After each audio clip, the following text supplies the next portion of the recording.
কি গো মা, শরীরটা কেমন আছে এখন? ভালো তো? শরীর আমি শুনেছি মা, আমি সব শুনেছি। তুমি মা হতে যাচ্ছ, জামাই বাবাজির সাথে রাগারাগি করে চলে এসেছো আমাদের এখানে। মাগো, তোমাকে একটা কথা বলি, স্বামী স্ত্রীর মধ্যে মান অভিমান রাগ থাকলে ভালো, এটা থাকতে হয়। তোমাকে একটা গল্প বলি। তরুর মা তো প্রতি সপ্তাহে রাগ করে আমার বাড়ি থেকে চলে যেত বাপের বাড়ি। তারপরে আমাকে গিয়ে ওই হাত পা ধরে সরি টরি বলে আনতে হতো। যদি একবার না গেছি তাহলে রাগ দ্বিগুণ হয়ে গেল, কেন রাগ ভাঙাতে আসলে না? বাহ, তাহলে আন্টি তো অনেক ভাগ্যবতী ছিল আঙ্কেল। সব মেয়েরা এরকম ভাগ্যবতী হয় না। আচ্ছা মা, ওই পাগলটা কি জানে যে ও বাবা হতে যাচ্ছে? যদি জানে তাহলে সত্যি সত্যি পাগল হয়ে যাবে। মা, তুমি এক কাজ করো, ওকে ফোন দাও তো, আমি কথা বলবো। না আঙ্কেল,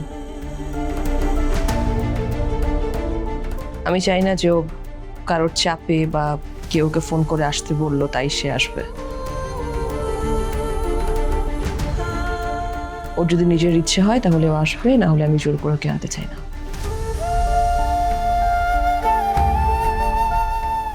আমার আর আমার হাজবেন্ডের সম্পর্ক প্রায় 10 বছর ছিল আঙ্কেল। 10 বছর রিলেশনশিপের পরে আমরা বিয়ে করেছি। আর আমাদের বিয়েটা খুব সহজ বিয়ে ছিল না, নানা রকম কাঠখড় পুড়িয়ে তারপর আমরা বিয়ে করেছি। আর দেখেন, বিয়ের পরে 3 মাসের মধ্যে আমার প্রতি ইমোশন চলে গেল।